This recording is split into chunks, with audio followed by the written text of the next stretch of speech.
Question number 1, find the frequency of a wave which time period is this. तो यहाँ पे क्या time period दिया हुआ है, कितना है 0.002 सेकेंड। तो सिंपली फ्रीक्वेंसी कैलकुलेट करना है, तो फ्रीक्वेंसी का फॉर्मूला क्या होता है 1/t। इसको वैल्यू पुट कर देंगे टाइम पीरियड का 0.002, ये कितना बन जाएगा 1000/2, ये 500। तो फ्रीक्वेंसी कितना आएगा 500 hertz. Question number 2, find the time period of source of the sound wave which frequency is 400 hertz. तो यहाँ पे क्या फ्रीक्वेंसी दी हुई है कितना 400 हर्ट्ज। हमें टाइम पीरियड कैलकुलेट करना है, तो टाइम पीरियड का फॉर्मूला क्या होता है, time period is equal to 1/f। Value put कर देंगे 1/400 सेकेंड, ये हो जाएगा। इसको सिंप्लीफाई करेंगे तो इसको क्या लिख सकते हैं 1/4 इंटू 1/100। 1/4 को 0.25 इंटू 1/100, और 100 से जब डिवाइड कर देंगे तो डेसिमल के बाद 2 जीरो आ जाएंगे, 25 सेकेंड। ये अपना टाइम पीरियड हो गया। इस source wave cause the density of the air at a place to oscillate 1200 times in 2 minute. Find the time period and frequency of the wave, sorry wave. तो यहाँ पे given क्या हमें कैलकुलेट क्या करना है, टाइम पीरियड और frequency. तो चलिए पहले फ्रीक्वेंसी कैलकुलेट करते हैं। फ्रीक्वेंसी का फॉर्मूला क्या होता है कि यहाँ पे जैसे कि density of the air oscillate 1200 times in 2 minute, यानी कि टाइम कितना है 2 मिनट। 2 मिनट को सेकंड में कन्वर्ट करेंगे तो 2 इंटू 60 इजिकल टू 120 सेकेंड। और कितना टाइम्स ऑसिलेट हुआ है 1200 टाइम्स। तो 120 सेकंड में 1200 टाइम्स मतलब 1200 ऑसिलेट कर रहे हैं, तो एक सेकंड में कितना ऑसिलेट करेगा 1200/120 इक्वल टू 10। तो ये अपना क्या हो गया फ्रीक्वेंसी। फ्रीक्वेंसी का फॉर्मूला डेफिनेशन ही क्या होता है कि मतलब number of times it oscillate in 1 second. तो फ्रीक्वेंसी कितना हो जाएगा 10 हर्ट्ज। और इससे टाइम पीरियड कैलकुलेट कर लेंगे। टाइम पीरियड क्या होता है 1/f, तो 1/10 तो कितना बन जाएगा 0.1 सेकेंड। तो ये अपना क्वेश्चन कंप्लीट हो गया। इसी क्वेश्चन को दो एक अलग मेथड से भी कर सकते हैं कि मतलब हमने पहले यहाँ पे फ्रीक्वेंसी कैलकुलेट किया और उसके बाद फ्रीक्वेंसी से टाइम पीरियड कैलकुलेट किया। पहले टाइम पीरियड कैलकुलेट करते हैं दूसरी बार, और उससे फ्रीक्वेंसी कैलकुलेट करते हैं। तो टाइम पीरियड का डेफिनेशन क्या होता है कि मतलब 1 टाइम्स ऑसिलेट करने में जो भी टाइम लगेगा वो टाइम पीरियड मतलब होता है। तो यहाँ पे 1200 टाइम्स ऑसिलेट करने में कितना लग रहा है 120 सेकेंड। एक बार ऑसिलेट करने में कितना लगेगा 120/1200। तो इसको डिवाइड करेंगे तो 10, ये कितना बन जाएगा 1/10 इजकल टू 0.1 सेकेंड। तो ये अपना टाइम पीरियड आ गया। टाइम पीरियड कितना हुआ 0.1 सेकेंड। अब इससे फ्रीक्वेंसी कैलकुलेट कर लेंगे। फ्रीक्वेंसी इजकल टू 1/टाइम, time period is equal to 1/0.1 is equal to 10 hertz. तो दोनों ही तरीके से कर सकते हैं, डेफिनेशन पता होना चाहिए दोनों का। तो ये क्वेश्चन कंप्लीट हो गया यहाँ पे। Question number 4, a source produce 15 crest and 15 drop in 3 seconds. When the second crest is produced, the first is 2 centimeter away from the source. Calculate the wavelength, the frequency and the wave speed. तो पहले देख क्या रहा है कि crest और drop क्या होता है, ये शायद पता होगा आप लोगों को कि ये से वेव प्रोपगेट होता है। तो ऊपर वाले को क्रेस्ट बोलते हैं, तो ये क्रेस्ट होता है, और नीचे वाला ड्रॉप होता है।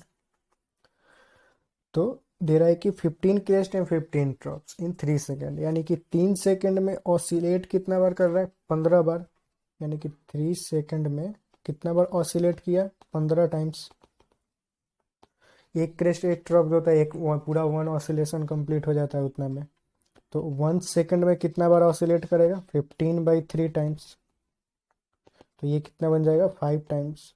तो ये क्या होगा फ्रीक्वेंसी। फ्रीक्वेंसी का डेफिनेशन ही क्या होता है कि number of oscillation in 1 second. तो फ्रीक्वेंसी कितना हो गया 5 हर्ट्ज। तो इस समय बी पार्ट कैलकुलेट हो गया है, ये बी पार्ट हो गया।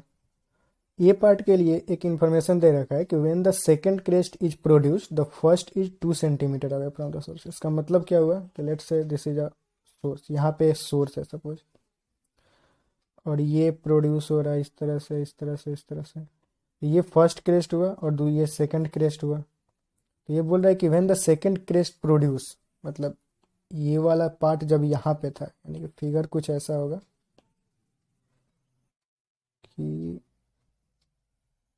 ऐसा, ये सेकंड क्रेस्ट जस्ट प्रोड्यूस हो रहा है और फर्स्ट क्रेस्ट कहाँ पे है, कितना सेंटीमीटर दूर है, 2 centimetre away from the source. यानी कि ये वाला जो टोटल डिस्टेंस है वो 2 सेंटीमीटर है, ये वाला डिस्टेंस 2 सेंटीमीटर। तो इससे हमें वेवलेंथ पता चल जाएगा। वेवलेंथ क्या होता है, डिस्टेंस बिटवीन कॉन्सिक्यूटिव क्रेस्ट या डिस्टेंस बिटवीन कॉन्सिक्यूटिव ट्रफ। मतलब वेवलेंथ को, ये डिस्टेंस बिटवीन कॉन्सिक्यूटिव क्रेस्ट ये भी वेवलेंथ होता है। और अगर इसको ऐसे ड्रॉ कर दे, आगे एक्सटेंड कर दें, तो डिस्टेंस बिटवीन कॉन्सिक्यूटिव ट्रफ, ये दो ट्रफ है, इसके बीच का जो डिस्टेंस होगा वो भी वेवलेंथ होता है। ये भी लैम्डा होता है, ये भी वेवलेंथ होता है। या फिर यहाँ से लेके यहाँ तक एक कंप्लीट साइकिल में जो भी डिस्टेंस कवर करे वो भी वेवलेंथ ही होता है, सब बराबर होते हैं। तो वैसे ही यहाँ पे दो कॉन्सिक्यूटिव क्रेस्ट के बीच का डिस्टेंस पता है, यानी कि वेवलेंथ पता है। तो लेमडा कितना हो जाएगा, 2 सेंटीमीटर। तो इससे हमें वेवलेंथ कैलकुलेट हो गया, लेमडा कितना हो गया, 2 सेंटीमीटर। तो ये कौन सा पार्ट हो गया, फर्स्ट पार्ट हो गया। मतलब फर्स्ट पार्ट में वेवलेंथ पूछा है। इसको मीटर में कन्वर्ट कर लेंगे, 2/100 मीटर, यानी कि 0.02 मीटर। तो ये वेवलेंथ हो गया। सी पार्ट बोल रहा है वेव स्पीड पूछ रहा है। तो वेव स्पीड का फॉर्मूला क्या होता है, लेमडा अपन टी। लेमडा हमें पता है, टी पता है, मतलब फ्रीक्वेंसी पता है। तो इसको ऐसे भी लिख सकते हैं, लेमडा इंटू 1/t। और 1/t क्या होता है, फ्रीक्वेंसी। तो लेमडा इंटू एफ, दोनों ही वैल्यू में पता है। लेमडा कितना है, 0.02 इंटू फ्रीक्वेंसी कितना है, 5 हर्ट्ज। तो वैल्यू पुट कर लेंगे 5 हर्ट्ज, दोनों को मल्टीप्लाई करेंगे तो ये कितना बन जाएगा, 0.1 मीटर पर सेकेंड। तो ये वेव स्पीड हो जाएगा। तो ये क्वेश्चन यहाँ कंप्लीट हो गया। Question number, A sound wave travel at a speed of 340 meter per second. If its wavelength is 2 centimeter, what is the frequency of the wave? What will be in the audible range? तो पहले तो हमें पता क्या है, speed पता है कितना है, 340 मीटर पर सेकेंड। और वेवलेंथ पता है, यानी कि लेमडा पता है कितना, 2 सेंटीमीटर। इसको मीटर में कन्वर्ट करेंगे तो 2/100 मीटर, ये कितना बन जाएगा, 0.02 मीटर। तो इससे मैं फ्रीक्वेंसी कैलकुलेट कर लेंगे, क्योंकि वेवलेंथ स्पीड जो होती है, वेव स्पीड की फॉर्मूला क्या होता है, लेमडा इंटू एफ। हमें लेमडा पता है, वेव स्पीड पता है, तो इससे फ्रीक्वेंसी कैलकुलेट कर लेंगे। वैल्यू पुट करेंगे तो कितना हो जाएगा, 340 इजकल टू 0.02 इंटू एफ। तो इसका क्या हो जाएगा, 340 इंटू 2/100 इंटू एफ, इसको क्या 170। तो फ्रीक्वेंसी कितनी हो जाएगी, 170 इंटू 100, यानी कि 17,000, यानी कि 17 किलो हर्ट्ज। 1000 का मतलब क्या होता है, किलो, मतलब किसी भी एक 1000 को किलो में से रिप्रेजेंट करते हैं, मतलब शॉर्ट फॉर्म में।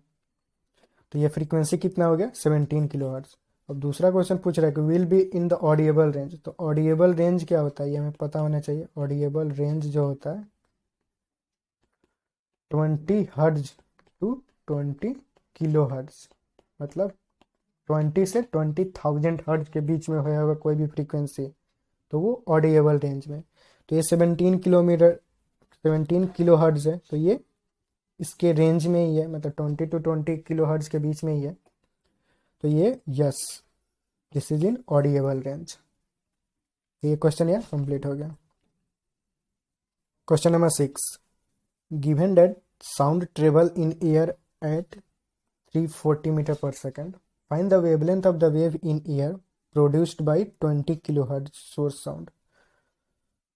If the same source is put in water tank, what would be the wavelength of the sound wave in water? The speed of sound wave in water is this. तो दो question पे पहला तो पूछ रहा है कि find the wavelength of the wave in air. तो एयर में स्पीड क्या है, स्पीड इन एयर कितना है, 340 मीटर पर सेकेंड। और फ्रीक्वेंसी क्या दे रखा है, 20 किलो हर्ट्ज, यानी कि 20 किलो हर्ट्ज, यानी कि 20,000 हर्ट्ज, 20 इंटू 1000 हर्ट्ज।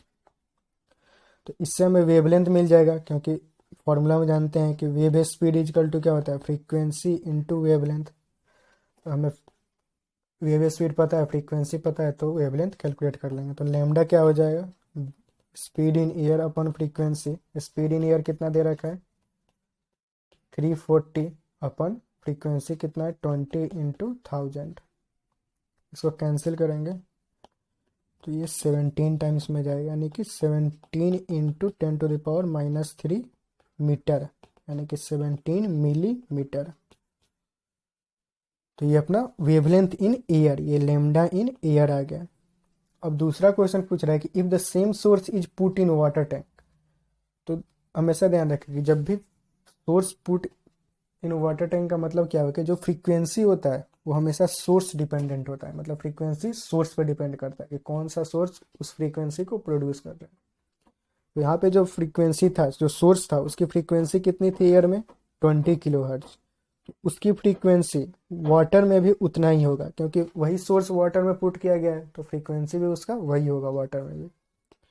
और स्पीड इन वाटर कितना दे रखा है, तो स्पीड इन वाटर 1480 मीटर पर सेकेंड। यहाँ भी फ्रीक्वेंसी हमें पता है और वेव स्पीड पता है, तो फिर उससे वही लेमडा इन वाटर कितना हो जाएगा, भी speed in water upon frequency कितना 1480 अपन 20 किलो हर्ट्ज को हर्ट्ज में कन्वर्ट कर लेंगे, 1000 से मल्टीप्लाई कर देंगे। इसको कैंसिल करेंगे तो 74, यानी कि 74 इंटू 10⁻³ मीटर।